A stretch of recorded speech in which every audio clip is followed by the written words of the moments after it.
Hello everyone, welcome to the next class of macroeconomics with the new chapter AD, AS and its components.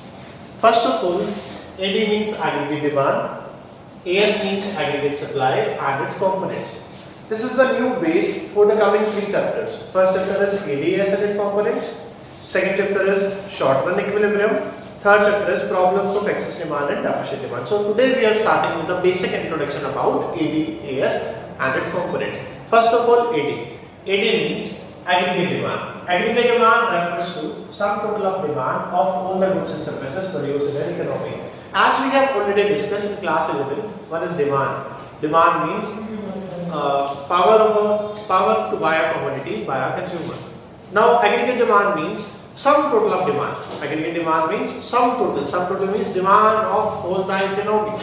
So it can be classified as two parts. One is open economy, one is closed economy.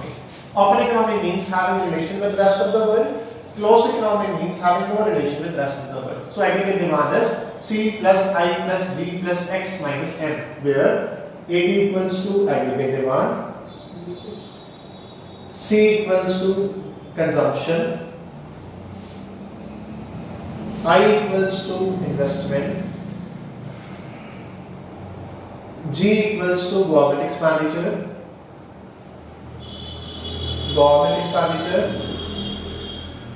X equals to exports,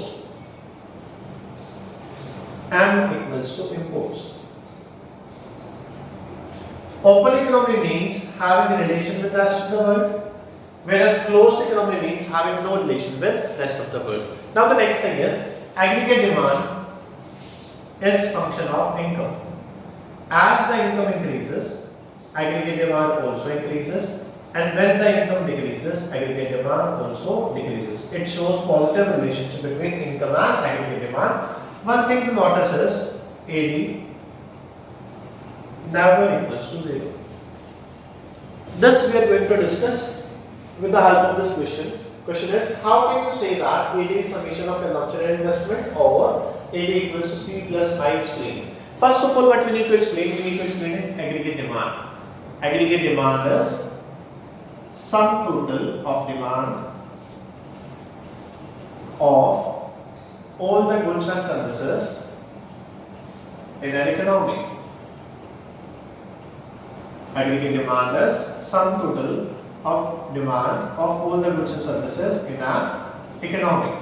Next is AD is function of income, which means as income increases, aggregate demand increases, as income decreases, aggregate demand decreases. That is, it shows positive relationship, not AD never equals to 0. Now first thing what we need to explain here is consumption. Consumption here is function of income. As the income of the consumer increases, consumption increases. As the income of the consumer decreases, consumption decreases. That shows positive relationship. Consumption never equals to 0. Consumption is never equals to 0. It means consumption curve never equals to 0. That is, it should be like this. X-axis, point of origin, y-axis, I'm writing down C here, Y here. This is consumption. Positive relation shows upward moving, and not equal to 0 means start from this point. This clearly denotes that consumption is something even at 0 level of output. Next heading is I. I here stands for investment. Investment here is autonomous. That is done by the government. Investment here is autonomous. That is done by the government and is generally fixed.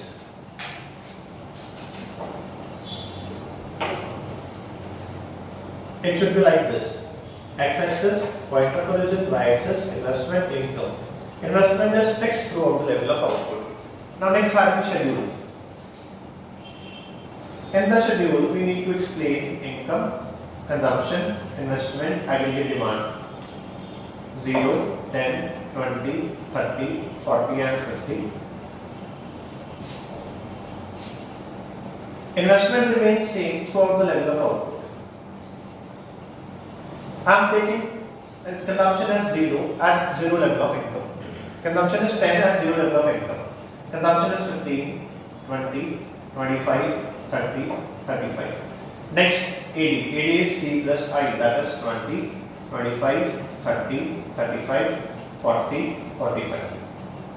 Now, this we need to explain with the help of this diagram. AD, C, I. And here I am writing down income. This is investment, this is consumption, and this is aggregate demand. It means gap between consumption and aggregate demand is due to investment. That is AD equals to C plus I. This is the behavior of AD under AD, AS and its components. In the next class, we are going to discuss about the aggregate supply and aggregate supply and its components.